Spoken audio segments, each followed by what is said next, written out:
Assalamualaikum warahmatullahi wabarakatuh. Kami dari kelompok 5 akan mempresentasikan materi kami yang berjudul kajian teori. Yang pertama, pengertian teori. Teori menurut Moelleong yaitu aturan yang menjelaskan proposisi atau seperangkat proposisi yang berkaitan dengan beberapa fenomena alam.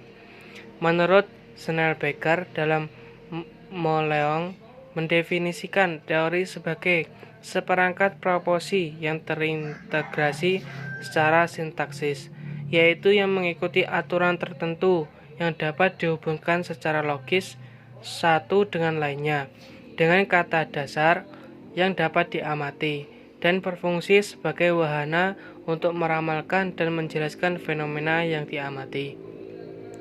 Kesimpulannya, teori merupakan seperangkat konstruk atau konsep, definisi, dan proporsi yang menyajikan gejala fenomena secara sistematis, merinci hubungan antara variabel-variabel dengan tujuan meramalkan dan merangkang gejala tersebut. Secara umum, teori dapat digunakan untuk memberikan gambaran sebuah peristiwa, menjelaskan fenomena yang terjadi dalam masyarakat maupun dalam lingkungan, dan maupun juga dalam lingkup ilmu pengetahuan. Secara umum ada beberapa manfaat teori, yaitu untuk menjelaskan, meramalkan, dan menguasai fenomena tertentu, seperti contoh benda mati, kejadian-kejadian di alam, atau tingkah laku hewan. Sesuai dengan pengertian teori tersebut, proporsi adalah hubungan dua konsep atau lebih yang masih abstrak. Konsep adalah abstraksi fenomena yang dirumuskan berdasarkan ciri khusus dari fenomena itu dari observasi.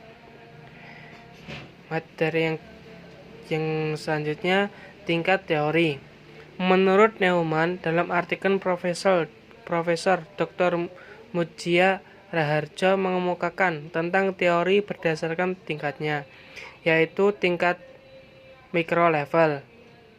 Pada tingkat ini memberikan penjelasan terbatas pada peristiwa berskala kecil, baik dari sisi waktu, ruang, maupun jumlah orang, dan konsep biasanya tidak terlalu abstrak. Tingkat meso level. Teori ini menghubungkan tingkat mikro dan makro atau untuk beroperasi pada tingkat menengah. Misalnya teori organisasi, gerakan sosial, atau komunitas teori Collins tentang kontrol organisasi. Teori makro level. Teori yang menjelaskan objek lebih luas dan menyangkut pengoperasian agregat yang lebih besar, seperti lembaga sosial, sistem budaya, dan masyarakat secara keseluruhan. Selanjutnya akan diteruskan oleh rekan saya. Selanjutnya, saya akan menjelaskan tentang fokus teori. Fokus teori menurut Moelleong yaitu teori substantif, teori formal, serta teori middle rank. Pertama, Glasser dan Strauss dalam Moelleong mengemukakan teori substantif adalah teori yang dikembangkan untuk keperluan substantif, misalnya antropologi, sosiologi, dan psikologi. Yang kedua, teori formal adalah teori untuk keperluan formal atau yang disusun secara konseptual dalam bidang inquiry suatu ilmu pengetahuan, misalnya sosiologi. Yang ketiga, teori middle rank dikemukakan oleh sosiolog Amerika yaitu Robert Merton dalam Social Theory dan Social Structure untuk menghubungkan pemisah di antara hipotesis-hipotesis terbatas dari studi empirisme dan teori-teori besar yang abstrak yang diciptakan Talcott Person. Yang selanjutnya yaitu kegunaan teori dalam penelitian. Menurut Schnellbaker dalam Moelleong, fungsi teori adalah meramalkan dan menjelaskan perilaku, menemukan teori lainnya untuk aplikasi praktis, memberikan perspektif bagi usaha jaringan data, membimbing, dan menyajikan gaya penelitian. Sedangkan Sevilla Consuelo menyebutkan fungsi teori yaitu 1. Sebagai suatu kerangka konsepsi penelitian dan memberikan alasan perlunya penyelidikan. Dan yang kedua, melalui teori kita dapat menyusun pertanyaan-pertanyaan yang terinci sebagai pokok masalah penyelidikan. Dan yang ketiga, untuk menampilkan hubungan antara variabel-variabel yang telah diselidiki. Nah, selanjutnya, menurut Glaser dan Strauss, untuk keperluan penelitian kualitatif dikenal dengan teori dari dasar. Penyajian suatu teori dapat dilaksanakan dalam dua bentuk. Yang pertama, penyajian dalam bentuk seperangkat proposisi atau secara proposisional.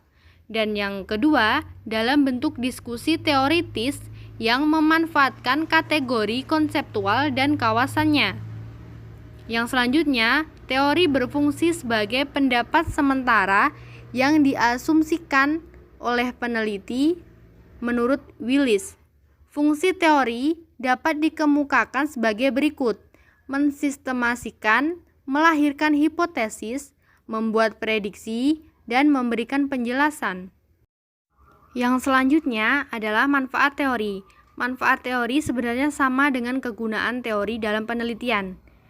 Nah, manfaat teori ada 4, yaitu yang pertama, teori memberikan pola untuk menginterpretasikan data. Yang kedua, teori menghubungkan satu penyelidikan dengan yang lainnya.